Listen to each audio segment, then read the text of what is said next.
The phone hit the floor before she even realized she'd dropped it. Kayla George stood in the middle of her living room, chest tight, ears ringing, staring at the screen like it had just told her someone died. It hadn't. It was worse. A photo. Devin Chase. Her Devin.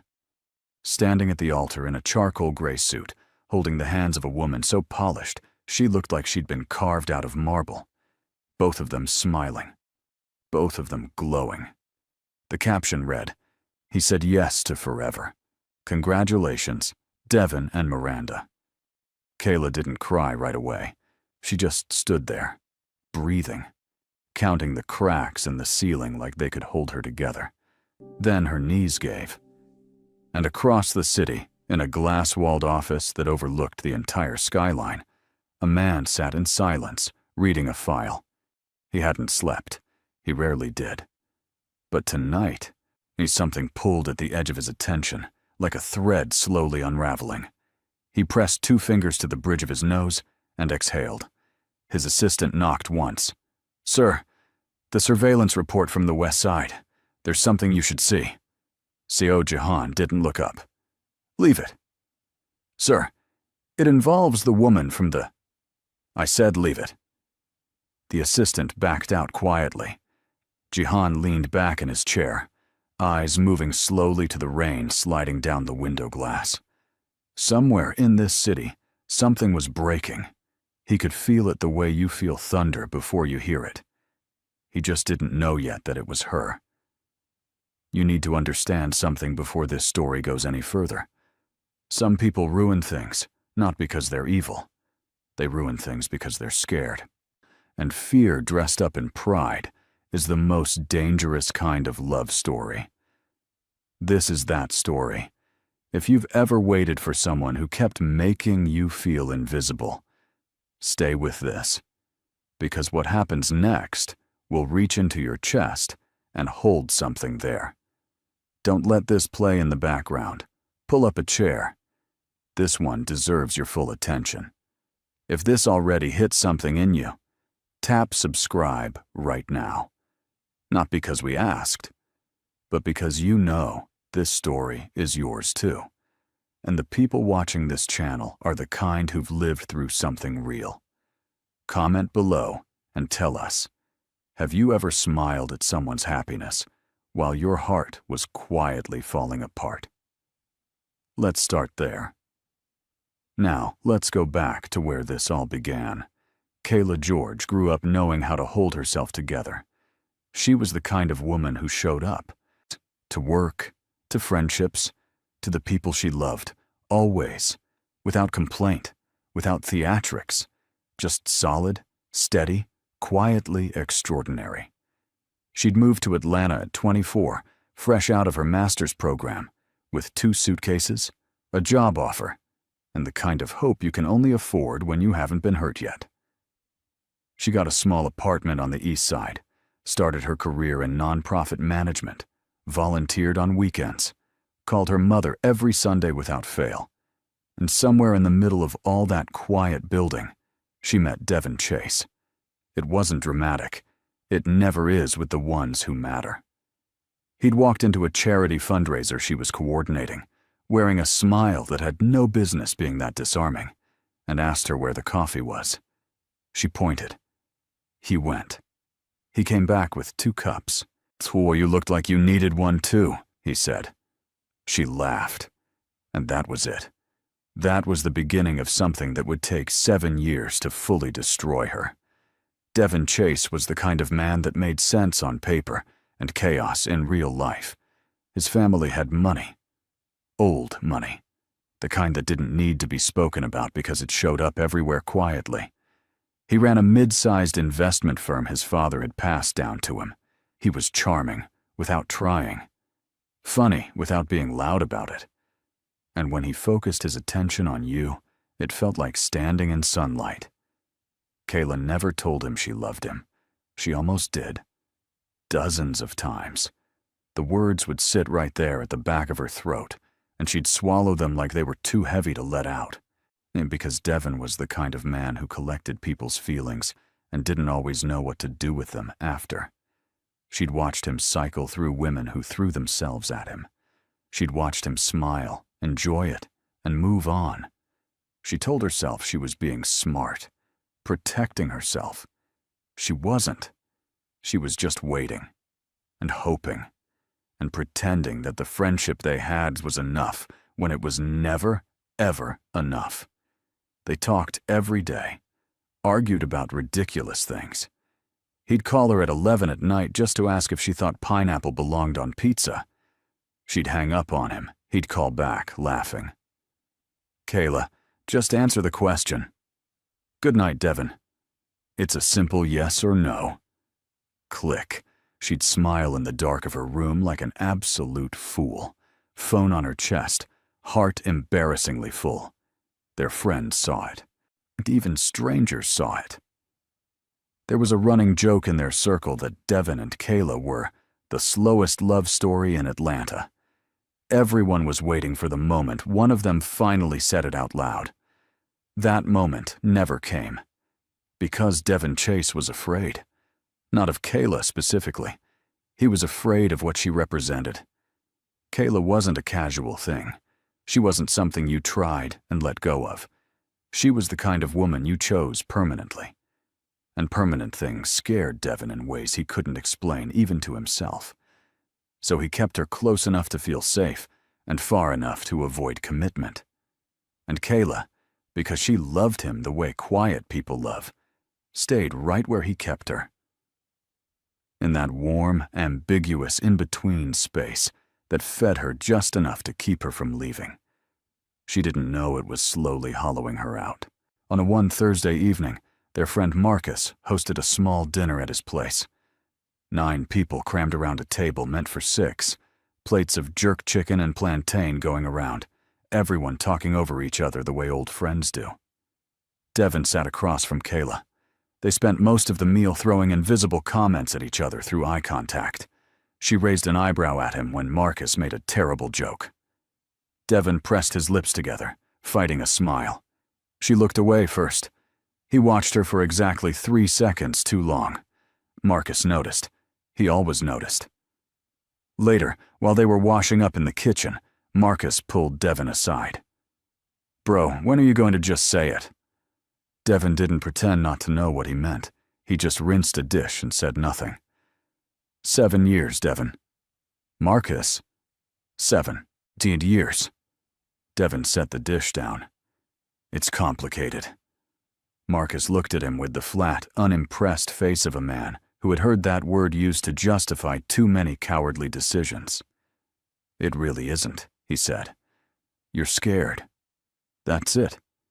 That's the whole complicated thing. Devin didn't respond.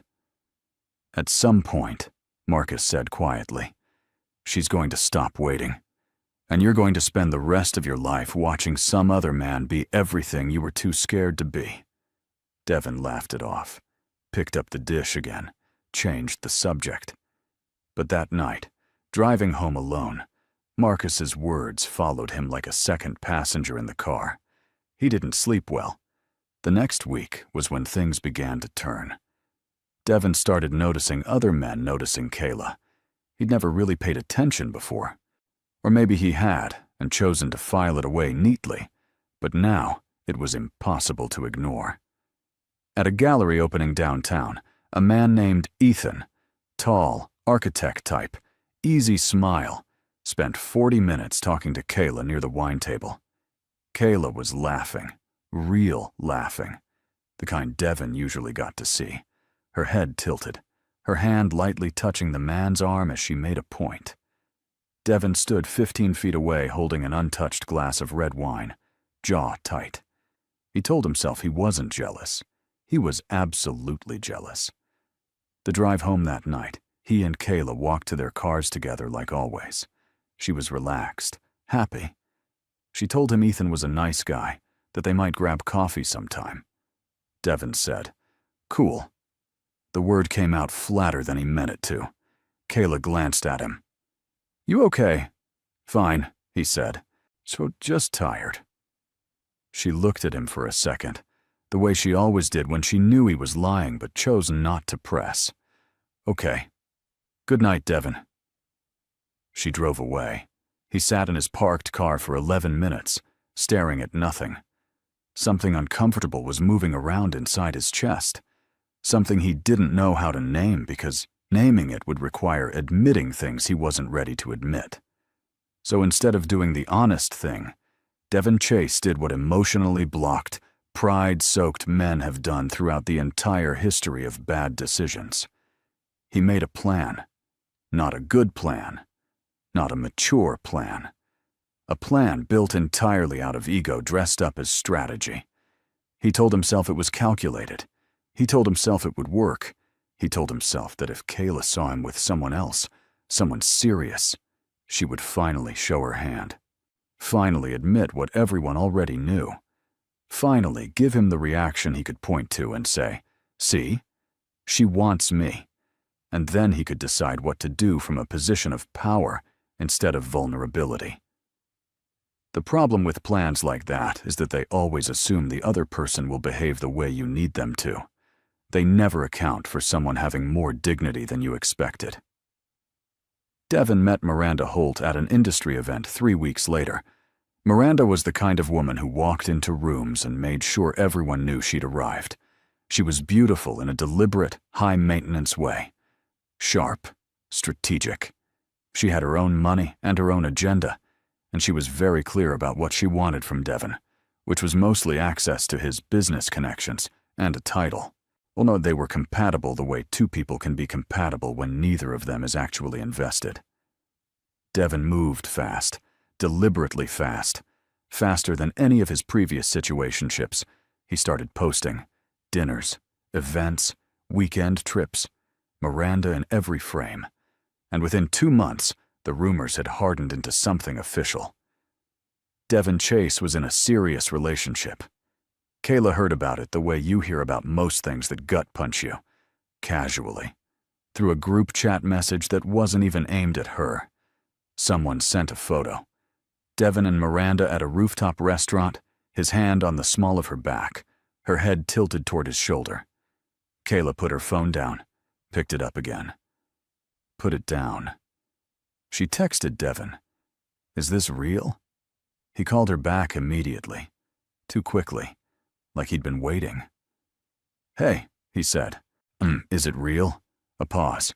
"Yeah, Miranda and I are together." Another pause. Longer this time. Kayla's side of the line.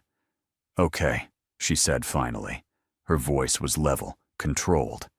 "That's great, Devin. I hope you're happy." Kayla. "I have to go. I'll talk to you later." She hung up. And that's when Devin realized something had gone wrong with his plan. She hadn't fought, hadn't cried on the phone, hadn't asked any of the questions he'd rehearsed answers for. She had simply said, "Okay," and hung up. He sat with that for a moment, waiting for the feeling of victory to arrive. It didn't. He texted her twice that week. She responded. Normally, pleasantly. Asked how work was going. Mentioned a podcast she thought he'd like. Nothing that indicated anything was wrong. Nothing that gave him what he was looking for. No jealousy. No longing. No crack in the surface. He didn't understand it. What he didn't see was what happened behind the door of her apartment every night that week. Kayla George cried in the shower.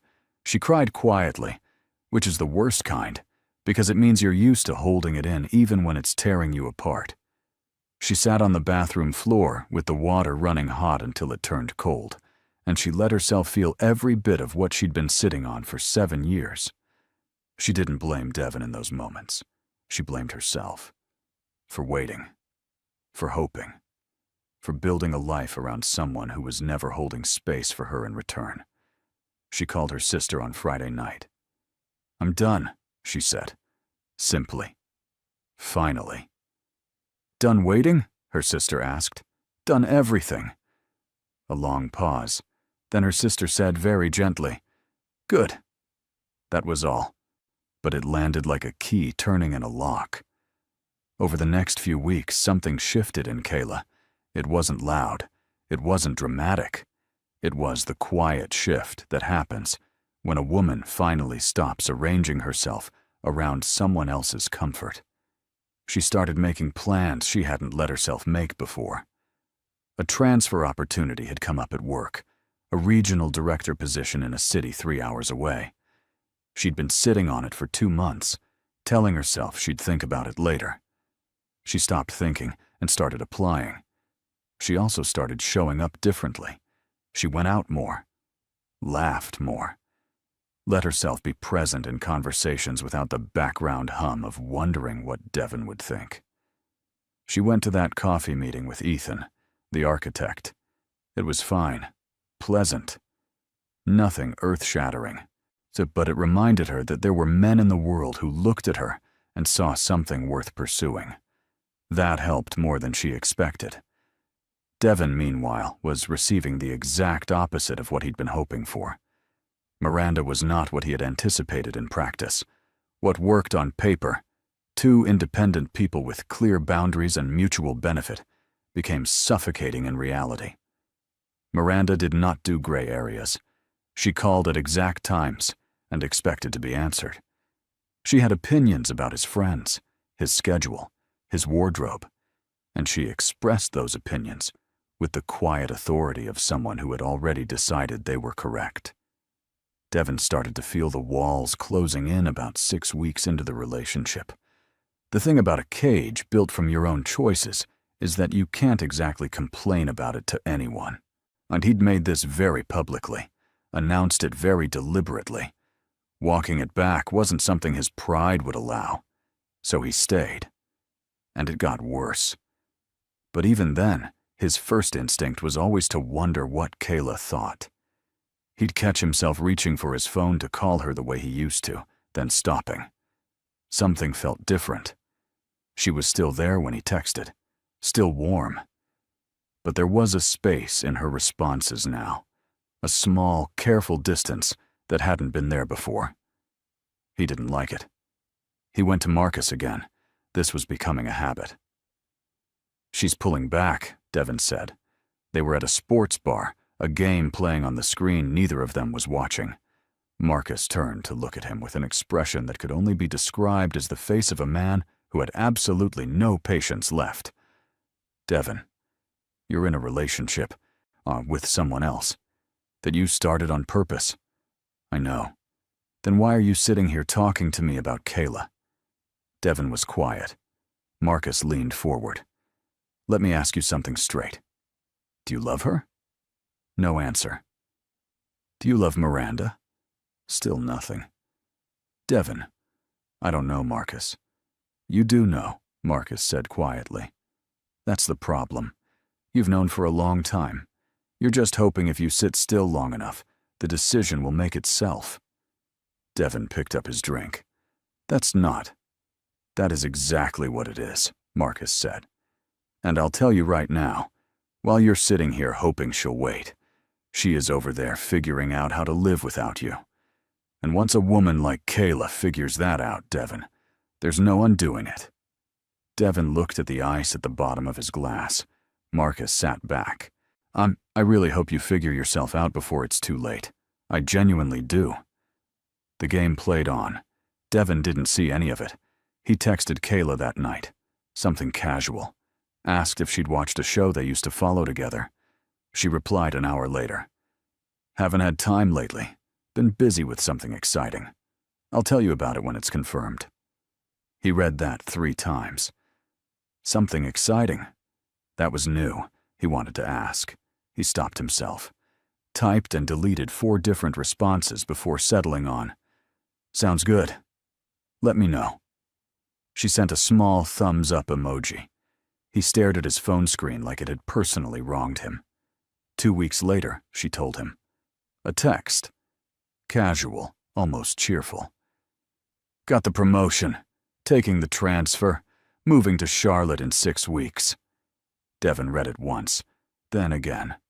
Then he put the phone face down on the desk, stood up, walked to the window of his office, and stood there for a very long time, looking out at a city that was suddenly, inexplicably, too quiet. She was leaving. She was actually leaving. He'd pushed and tested and waited for her to react, and her reaction had been to pack her things and walk out of the entire city. He picked his phone back up and called her. She answered on the third ring. "Hey!" There was lightness in her voice, actual lightness, not the kind she performed for him, the real kind. "Charlotte?" he said. "Charlotte," she confirmed. "I'm excited. It's a big step. You're not going to—" He stopped himself. "Not going to what?" He couldn't finish the sentence because the end of it was, "You're not going to fight for us." And there was no us. And he had made sure of that, so he had absolutely no standing to say any of it. "Nothing," he said. "That's great, Kayla. Congratulations." "Thank you." A small pause. "You okay?" "Of course," he said. "Why wouldn't I be?" The brightness in her voice softened just slightly. Not with longing, with something closer to understanding. Like she already knew the answer and was deciding not to make it harder for either of them. "Take care of yourself, Devin." "You too." She hung up. He stood in his office alone for a long time after that. The city below moved on as cities do. Cars, people, lives in motion.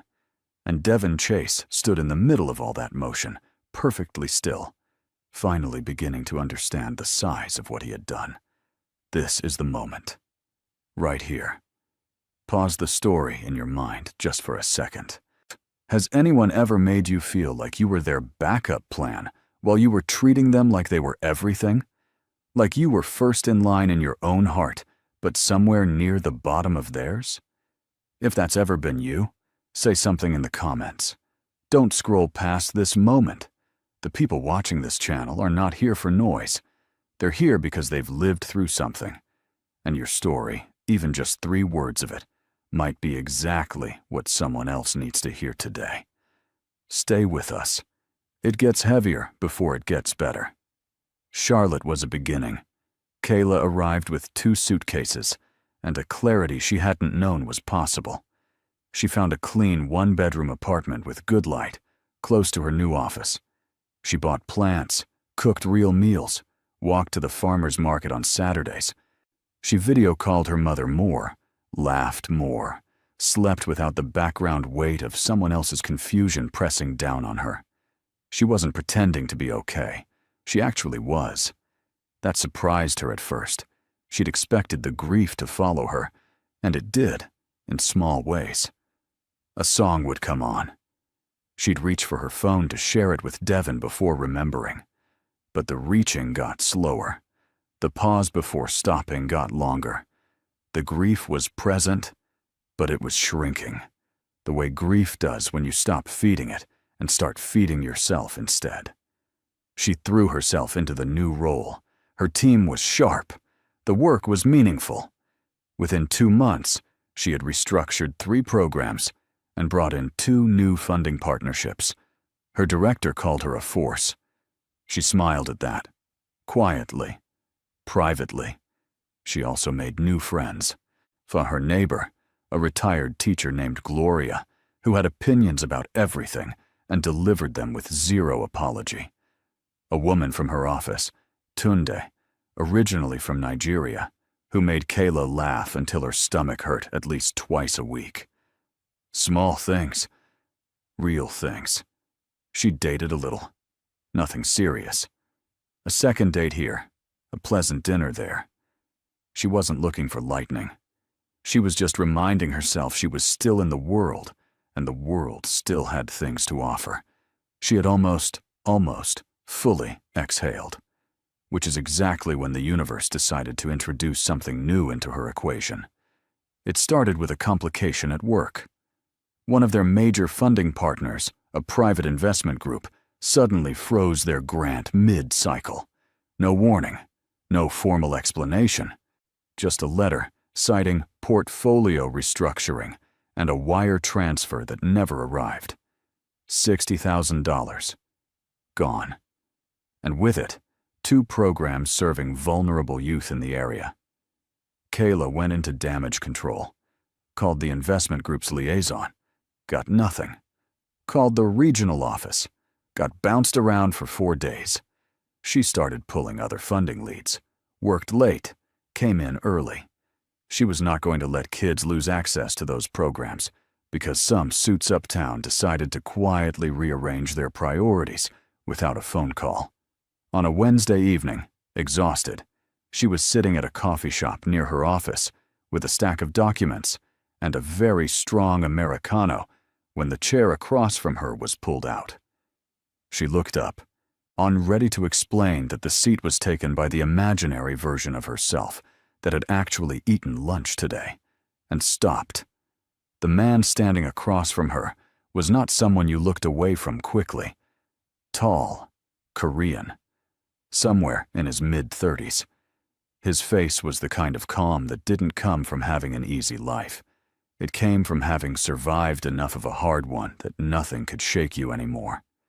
Dark eyes, no expression she could read. A dark coat, no tie, shirt collar open by one button, which on most men might look casual, but on him looked deliberate. He didn't smile. He said, in perfectly clear English with a faint accent, "My apologies. Is this seat free?" "No," she said. "I mean, yes. Sorry, yes, it's free." He sat, opened a slim folder, said nothing else. She looked back at her documents. 3 minutes of silence passed. Oh, useful. Working silence. Then her papers slid. She grabbed for them. One sheet escaped and floated to the floor near his chair. He picked it up without being asked, held it out without looking. She reached for it. Her fingers caught the edge just as he let it go, and for exactly 1 second, their hands were both holding the same page, and she glanced up and found him already looking at her. Not in a way that was intrusive, just in a way that meant he had noticed everything already. "Thank you," she said. He nodded once, went back to his folder. They sat in that coffee shop for another 40 minutes, both working, not speaking. When she finally began packing up to leave, she stood, gathered her coat, and he said without looking up, "The firm is KSH Capital." She stopped. He looked up then. "The investment group that froze your funding. It's a subsidiary of KSH Capital." He held her gaze. "You've been calling the wrong number for 4 days." She stared at him. "How do you know what I've been?" "This is a small city for certain conversations," he said. "Try the main office. Ask for Director Lim. Tell her Jahan sent you." He went back to his folder like the conversation was over. Kayla stood there for a full 5 seconds, with her mouth not quite closed. "I'm sorry. Who are you exactly?" He looked up again. That same expression. Unreadable. Patient. Someone who was in the right coffee shop. She should have pushed. She had 1,000 follow-up questions. Instead, she said, "Thank you," picked up her bag, and walked out. She called Director Lim the next morning. The funding was unfrozen within 48 hours. Kayla sat at her desk, staring at the confirmation email with a deeply unsettled feeling that she was going to need to understand better. Someone had just moved something that had been immovable for 2 weeks, with one word. His name. Jihan. She didn't even know his last name. She went back to that coffee shop on Thursday evening on the thin pretense of needing a quiet place to work. She told herself she was not looking for him. She ordered her Americano, found a table, opened her laptop. He was there 15 minutes later. He took the same seat across from her without asking this time. Opened his folder. Said nothing. She waited 60 seconds. "You never told me your name," she said. "You never asked," he replied. She blinked. "I'm asking now." He looked up. "Seo Jihan." She considered him for a moment. "The funding came through." "I know. You didn't have to do that." "No," he said, with the tone of a man confirming a fact rather than accepting thanks. "I didn't." "Then why?" He studied her for a moment. Not with warmth exactly. With something more careful than warmth. Something that paid very close attention. Because the programs were worth protecting, he said, and the people running them were working too hard to be undermined by a clerical misdirection. Kayla looked at him for a long second. Clerical misdirection. Is that what that was? The corner of his mouth moved. Not quite a smile, the smallest possible suggestion of one. Have dinner with me, he said. It wasn't a question, but it wasn't a demand either. It sat somewhere unusual in between, like an offer he was extending without urgency, without agenda, and without the performance that men usually wrapped around those 3 words. Kayla looked at him carefully. This man who had appeared from nowhere, fixed an unfixable problem, and was now sitting across from her at a coffee shop like he belonged there. I don't know anything about you, she said.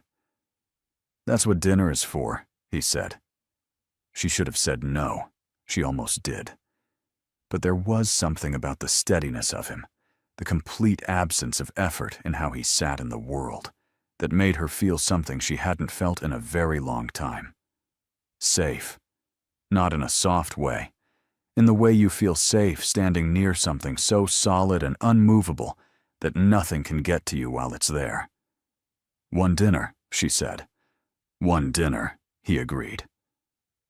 Back in Atlanta, Devon Chase's life was in the middle of a very quiet, very thorough unraveling. The business was struggling. He'd had 3 key investors pull out in the same quarter. 2 contracts had fallen through on technicalities that shouldn't have been there. His CFO had resigned, citing concerns about the direction of the firm. Devon told himself it was the market. A rough patch. It happened. Miranda's response to his stress was to become more controlling, not less. She started attending his business meetings uninvited, giving opinions on decisions that were not hers to make. When he pulled back, she escalated. When he tried to establish space, she took it as a slight and retaliated with silence, so cold it changed the temperature of a room. He was miserable. He called his father for advice. His father, a quietly perceptive man, listened and then said, "Son, when did you last talk to Kayla?" Devon paused. She moved to Charlotte." "I know," his father said. "When did you last talk to her?" Devon didn't answer. His father sighed. "Fix the things that can be fixed, and stop ignoring what you already know." Devon sat with that for days. He finally called her on a Sunday afternoon. She answered, warm as ever, asked how he was. He told her work was hard. She listened. Asked real questions, didn't minimize it, didn't offer empty reassurance, just listened and engaged the way she always had. After 20 minutes, he felt more clear-headed than he had in months. When they hung up, he sat in the quiet of his apartment and realized something awful. He had gotten rid of the one person who made him better at being himself. And he had done it on purpose, for a game. Devon Chase put his head in his hands and sat with that for a very long time. Devon didn't sleep that night. He lay in the dark of his bedroom, Miranda breathing evenly beside him, and stared at the ceiling like it owed him an answer. The apartment was expensive. The sheets were expensive. Everything around him had been chosen for how it looked to other people, and none of it felt like anything. He thought about Kayla at 25, sitting cross-legged on his kitchen counter, eating cereal at midnight because she'd come over after a long shift and didn't want to go home to an empty apartment yet. She'd talked about her dreams that night, the things she wanted to build, the kind of life she was working toward. He'd listened and thought, without saying it, that whoever ended up loving her properly was going to be the luckiest person on earth. He'd thought that about her, and then driven home from his own thoughts, like they were a neighborhood he didn't belong in. He pressed his palms over his eyes. Outside, Atlanta hummed and moved and lived without caring about any of his regrets. That was the thing about cities. They didn't slow down for your personal crisis. The world kept its pace. You either caught up or you got left behind.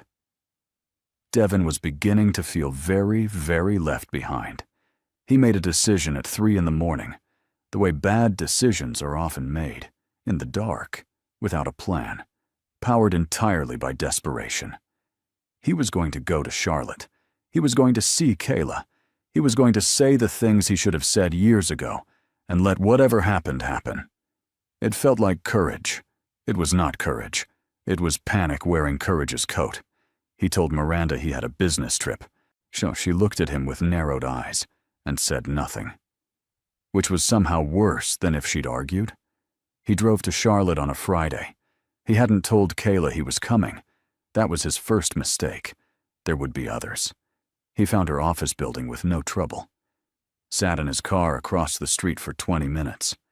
Talked himself in and out of going in 4 separate times. Finally got out of the car. He was halfway across the street when the front doors of the building opened. Kayla walked out. She was laughing. Head back, real laugh. The full one that Devin had always privately considered one of the best sounds in the world. She had her coat half on, bag over her shoulder, already mid-conversation with someone beside her. That someone was Seo Jihan. Devin stopped in the middle of the street. Jihan was saying something. Low. Probably not even funny to anyone else. But Kayla was still smiling from it. And Jihan was watching her with the particular expression of a man who has already decided that whatever she does next, he wants to see it. Devin had never once looked at anyone the way that man was looking at Kayla right now. He stood on that pavement, completely invisible to both of them, and felt something inside his chest collapse quietly, like a building settling into old ground. Kayla turned, still smiling, and said something to Jihan. He nodded once. She started walking toward the parking area. Jihan turned, and for 1 second, his eyes swept the street with the automatic, unhurried attention of a man who never fully switches off. His gaze landed on Devin, held for 2 seconds, then moved on. Like Devin was simply part of the scenery. And Devin got back in his car. He sat there for a long time. Then he started the engine, pulled out onto the street, and drove back toward the highway. He didn't call her. He just drove. Now, before this story goes any further, we need to stop here for a moment. Because this right here, this scene on the pavement, Devin seeing what he lost, and Jihan not even needing to try. This is the kind of moment that splits people into 2 camps. Some of you watching are thinking, good, he deserved that. And some of you are thinking, but he still loves her. Doesn't that count for something? Drop your honest answer in the comments right now. Does love count if it only shows up after someone walks away? The people in this community don't do surface answers. You've lived too much for that. And if this story is pulling at something you've carried, you belong here. Hit subscribe. Because the people watching this channel are the kind who understand that love is not just a feeling. It's a series of choices. And some of us chose wrong. And some of us paid for someone else's wrong choice. Either way, you have a seat here. Now let's keep going. The dinner with Jihan had happened 2 weeks before Devin's silent visit to Charlotte. It was at a quiet Korean restaurant in the city. Not flashy, not performative. Just good food, low light, and a table in the back corner where no one could overhear them. Kayla arrived 3 minutes early and spent those 3 minutes telling herself this was casual, informational. She was simply having dinner with an unusual man who had done her an unusual favor. Nothing more. Jihan arrived exactly on time. Of course he did. He ordered in Korean without looking at the menu, then looked at her and said, "Do you trust me to order for you? I can explain everything. Or you can choose for yourself. Either is fine." She looked at him for a moment. "Order for me," he ordered. The food arrived in careful stages, and it was extraordinary, every plate. Kayla took her first bite of something she couldn't name, and closed her eyes for half a second. "Okay," she said. "You have good taste." "I have opinions," he said. They happened to be correct. She laughed. He watched her. That careful, full attention way of his. "Tell me about the programs," he said. She told him. He listened the way rare people listen, not waiting for a pause to insert himself, not performing engagement, just actually absorbing everything she said. Asked 2 specific, intelligent questions. Offered one observation that reframed a challenge she'd been stuck on for weeks in a way that made her slightly annoyed at how useful it was. "Do you work in nonprofit funding?" she asked. "No." "Then how do you know this much about it?" "I know a lot about a lot of things," he said simply. "It's useful." She studied him across the table. "What exactly do you do, Seo Jihan?" He met her eyes. "I manage resources." "That's very broad." "It is." "Deliberately broad?" The corner of his mouth, that almost smile again. "Partly." She decided not to push it. Not yet. There was something about this man that rewarded patience, like a book that didn't give up its best lines until you'd earned them by reading carefully. Instead, she said, "Why did you help me?" "The real reason." He was quiet for a moment. Not evasive, just thinking. The way someone thinks when they're deciding how much of the truth to give. "The firm that froze your funding made an error in judgment," he said. "I dislike errors in judgment, especially ones that hurt people who are doing important work. And you just happen to be in a position to fix it." "Yes." She looked at him carefully. "Are you always in a position to fix things?"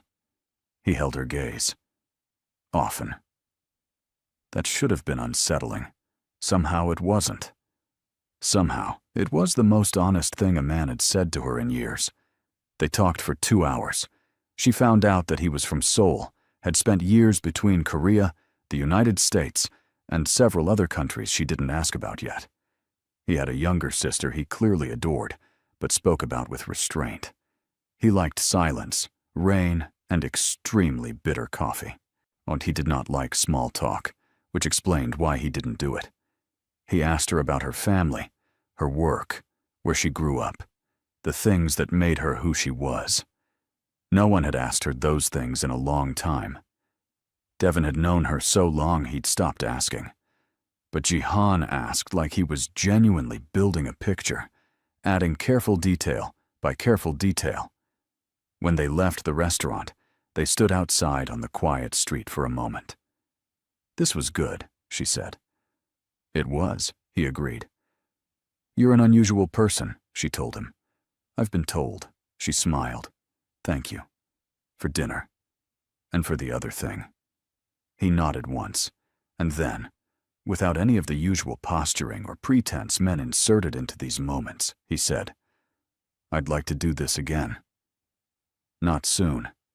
Not whenever you're free. Not let me know if you want to. Just that. A clean and direct." She looked at him for a second. "Okay," she said. She drove home with the windows down despite the cold, because she needed air, because something in her chest was moving around in a way she hadn't felt in a long time, and she needed to be very careful about what she called it. She called her sister. "I met someone," she said. "Already?" "It's not like that. You called me at 11 o'clock at night. I just wanted to tell someone." Her sister was quiet for exactly 1 second. Then, "Tell me everything." They saw each other 5 more times over the next 3 weeks, always for dinner, always unhurried. The conversations went deeper each time, not in a forced way, but the way water finds its level naturally. He was not easy to know. He offered things slowly, but what he offered was real. She found out he ran a business empire that stretched across several industries. She found out he'd built most of it himself, from a starting point he was careful about, but didn't entirely hide. She found out that people were afraid of him, which she could feel in how others moved around him in public, always at a slight distance, always a little too quick to accommodate. She asked him about it directly one evening. People seem nervous around you, she said. He looked at her. Do you? She considered that honestly. No. Then that's all that matters, he said. It was not all that mattered. She knew that. There were things about Seo Ji-han that existed in the space between his words, in the deliberate boundaries of what he chose not to say, like in the particular kind of calm that comes not from gentleness, but from certainty that nothing will catch you off guard, because you've already seen most of what the world can throw. But here was the thing. He was honest with her about what he was willing to share and what he wasn't. He didn't pretend. He didn't perform. When she asked a question he wouldn't answer, he said so plainly. When he wanted something, he said it plainly. When he looked at her, he wasn't managing her or calculating her. He was just looking. She hadn't been looked at like that in 7 years, maybe ever. What she didn't know yet was the full shape of the world he moved in. She knew the edges of it, the authority, the reach, the way things resolved themselves in his direction without apparent effort. She had filed these things under powerful businessman and left them there. The truth was more layered. Back in Atlanta, things were getting worse for Devon in every direction at once. 3 more investors had withdrawn from his firm. The reasons given were professional, polite, and almost identical in language, which was the kind of coincidence that wasn't a coincidence. His legal team had flagged 2 pending contracts with irregularities that were going to take months to resolve. His CFO's replacement lasted 6 weeks and quit without explanation. Devon hired a private advisor to look at the pattern. The advisor came back looking uncomfortable. Someone is in your supply chain, the advisor told him. Quietly, methodically. This is not random market movement. Someone is applying pressure. Devon stared at him. Who? I don't know. But they're very good at not being visible. Devon spent a week chasing shadows. Got nowhere. The pressure continued, slow and consistent, like water finding its way through rock. Miranda, sensing the instability, began extracting herself. Not dramatically, just strategically. Less availability, more distance. The fake marriage Devon had built was becoming expensive in every way imaginable, and she was not the kind of woman to go down with a ship she hadn't built. Devon saw it happening, couldn't stop it, didn't have the energy to try. He called Marcus. Someone is dismantling my business, he said. Marcus was quiet for a moment. Do you have enemies? Every businessman has enemies. I mean real ones, the kind with enough reach to move multiple investors in the same direction without being seen, Devon thought. No, not that I know of. Another pause. Then Marcus said carefully, Devon, what do you know about the man Kayla is seeing? Devon went very still. How do you know about that? Because I still talk to Kayla, because I have eyes, and because the timing of your problems lines up in a way that I think you should think about very carefully. Devon didn't respond. I'm not saying anything, Marcus said. I'm just suggesting you pay attention to what's around you. After he hung up, Devon sat for a long time. Seo Ji-han. He didn't have a last name before. Now he had a full one, and he didn't know what to do with it. He searched it. The results were substantial but not deep. Business coverage, industry profiles, a few photographs from charity events where Ji-han stood at the edge of frames, never at the center. A man who had a very public name and a very private footprint. Devon read for 3 hours. By the end of it, he understood 2 things clearly. First, Seo Ji-han was not simply a businessman. He was the kind of man that words like businessman barely covered, the way a coat barely covers armor. Second, Devon had been completely outclassed in every possible way. Not financially, not professionally, in every way that actually mattered. In patience, in intention, in the willingness to choose someone fully without conditions. He closed his laptop. The room was quiet. Miranda's things were already half gone from the closet. He hadn't noticed until now. He sat in that silence and let the full weight of it land on him without trying to move out of the way. In Charlotte, on a Thursday evening, Kayla was in Jihan's car on the way back from an art exhibition he had taken her to. She hadn't expected to enjoy it. She'd expected to feel slightly out of her depth. Instead, she had spent 2 hours discovering that she had very strong opinions about contemporary art, and that Jihan found this interesting rather than overwhelming. They were stopped at a red light, the city glittering and moving outside the windows. "I need to tell you something," he said. His voice had a different quality, not heavier exactly, more deliberate. She turned to look at him. He was watching the road. "Okay," she said. "The work I do, the full scope of it." A pause. "There are parts of it that operate outside of what most people consider conventional business." She held very still. "I want you to understand what that means before we go any further," he said. "Not because I'm asking permission, because you deserve to make a clear choice." The light turned green. He drove. "Are you telling me you're dangerous?" she asked. "I'm telling you that I am not entirely what I appear to be in public contexts." She thought about all the small things she'd noticed and filed away. The way rooms adjusted themselves when he walked in. The speed with which the frozen funding had moved. The 2 men she'd noticed twice in the past week, who seemed to be in the same place as she was.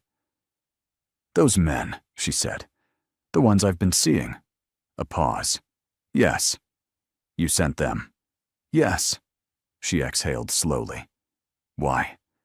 "Because someone from your previous life has been making inquiries about where you are," he said. "I preferred to ensure you were not bothered." "Devin." She knew it immediately. Jihan. "You're not in danger," he said quickly, hearing the shift in her voice. "I want to be clear about that. I simply preferred caution." She looked at the side of his face, the jaw, the calm. The man who had quietly wrapped a circle of protection around her without telling her, and was now, instead of pretending it hadn't happened, choosing to be honest. "What exactly are you?" she asked quietly. He glanced at her then, just briefly, then back to the road. "Someone who chooses carefully," he said, "and I have chosen you. I wanted you to know what that choice comes with." The car was quiet for a moment.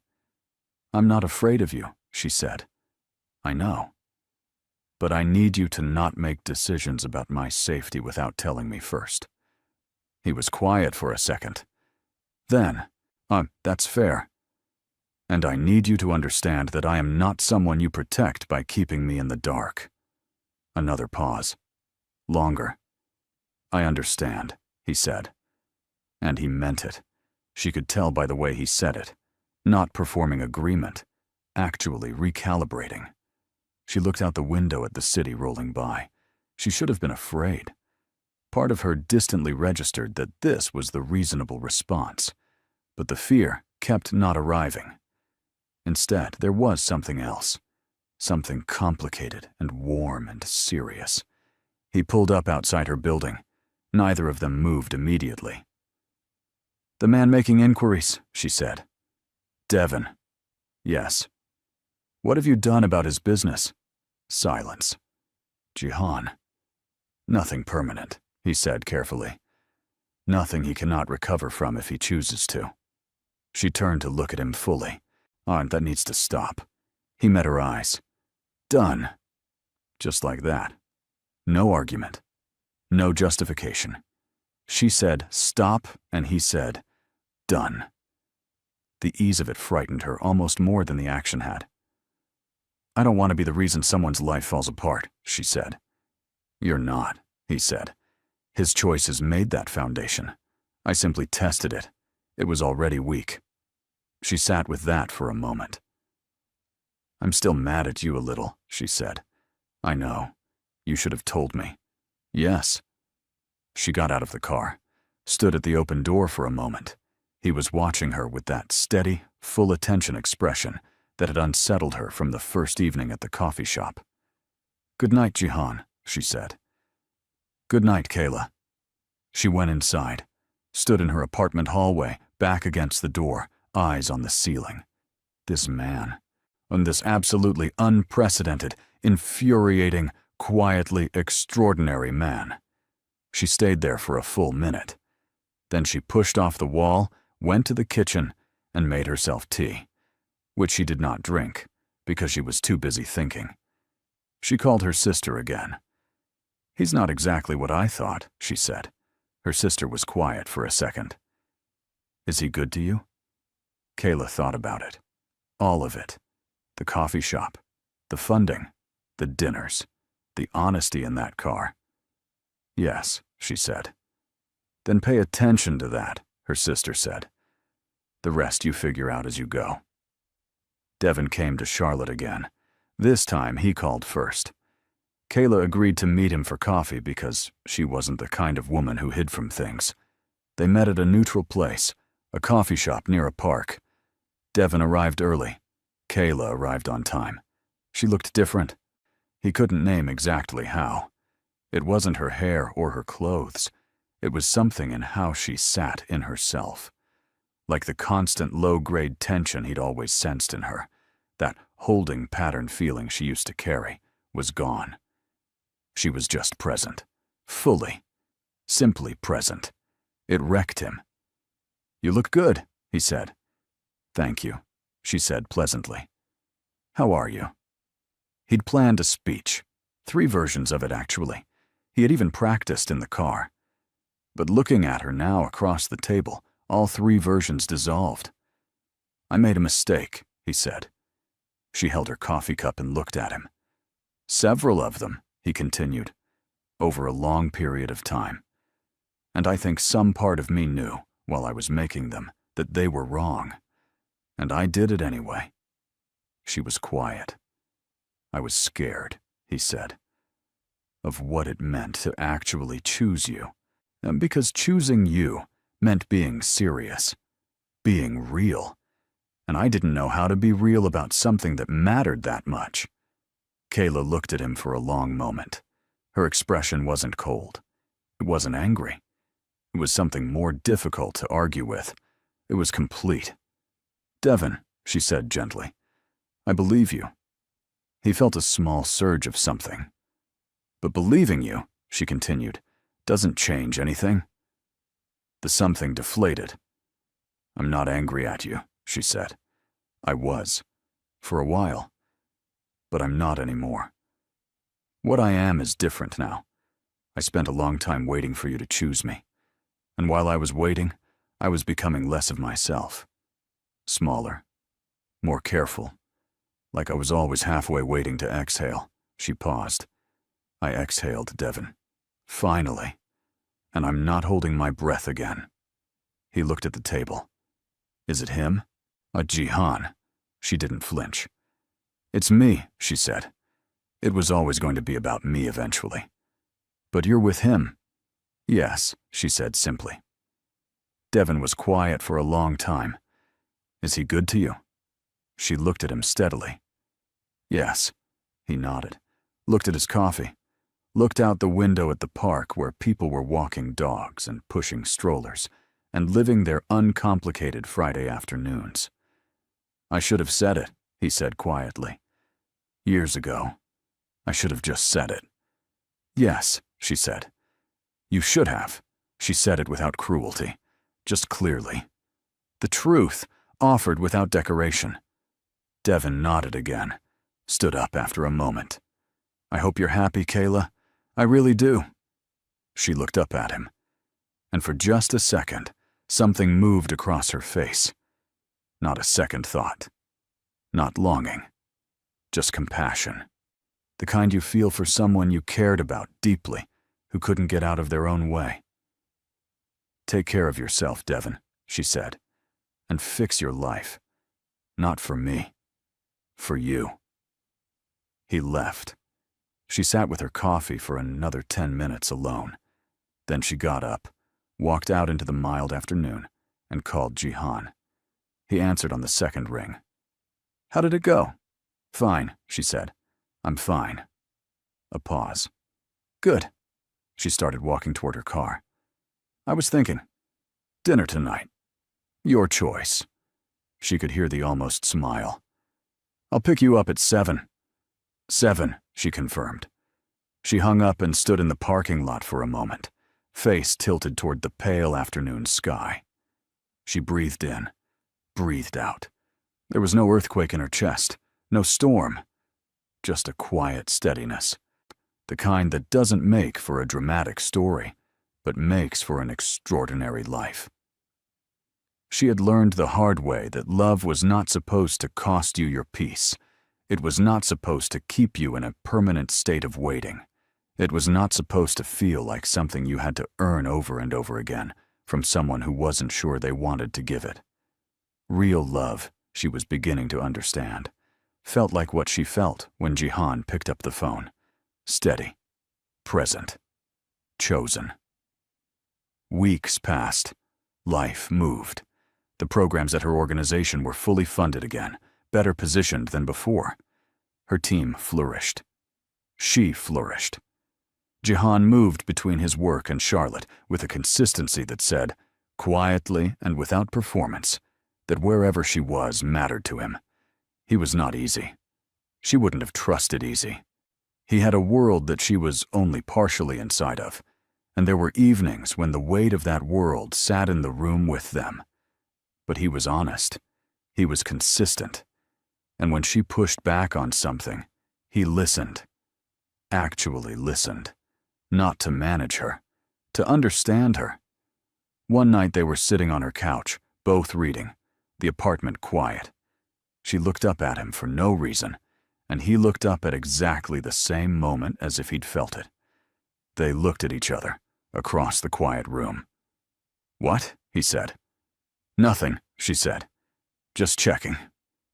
Checking what? She smiled. That you're real. He looked at her for a long second. Then he reached across and tucked a strand of hair back from her face. Just that. Nothing more. I'm real, he said. She went back to her book. He went back to his. And in the entire long story of her life, in all the big moments, and the dramatic ones, and the ones she had thought would define her, this quiet Tuesday evening on a couch in Charlotte, with a man who meant every word he said, would be the one she remembered first. Devon Chase did rebuild. Slowly, after the investors stopped pulling back and the contracts started clearing, he put his head down and did the unglamorous work of earning back what he'd spent so casually. He ended things with Miranda finally, which she took with the graceful efficiency of a woman who had already moved her interests elsewhere anyway. He was better after that. Quieter. Less performance, more substance. He still thought about Kayla sometimes, not with longing exactly, with something closer to gratitude, because she had been honest with him even when she had every right to make it hurt. And that kind of honesty was a gift he hadn't deserved and had received anyway. He sent her a message on her birthday. Short, clean. Just, happy birthday. Hope it's a good one. She replied 3 hours later. It is. Thank you, Devon. That was enough. That was, surprisingly and genuinely, exactly enough. And Seo Jihan, the man who had moved resources and removed obstacles and quietly arranged himself between Kayla and anything that might harm her, the man who had been called many things in many rooms and had never asked anyone to call him good, sat across from her at a small table at a restaurant in the city on a Thursday evening, watching her argue passionately about whether a particular dish needed more ginger, and felt something settle in him that had not been settled in a very long time. He had operated for years in a world that ran on leverage and power and the constant calculation of advantage. He understood that world completely, but he had never found, in all of it, what he had found in a coffee shop on a Wednesday evening, across from a woman who held her papers together badly and looked up with honest eyes. Something worth being careful with. He let her win the ginger argument. She knew he'd let her win it. She chose not to mention it. And they sat there in the warm, easy, extraordinary ordinary of an evening that belonged entirely to them. This is where we leave them.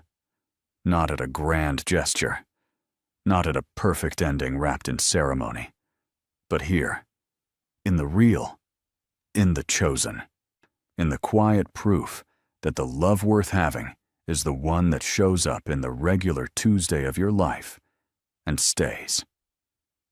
If this story reached something in you, don't just let that feeling dissolve. This channel exists for women and the people who love them, who know that the most powerful stories are the ones that feel true.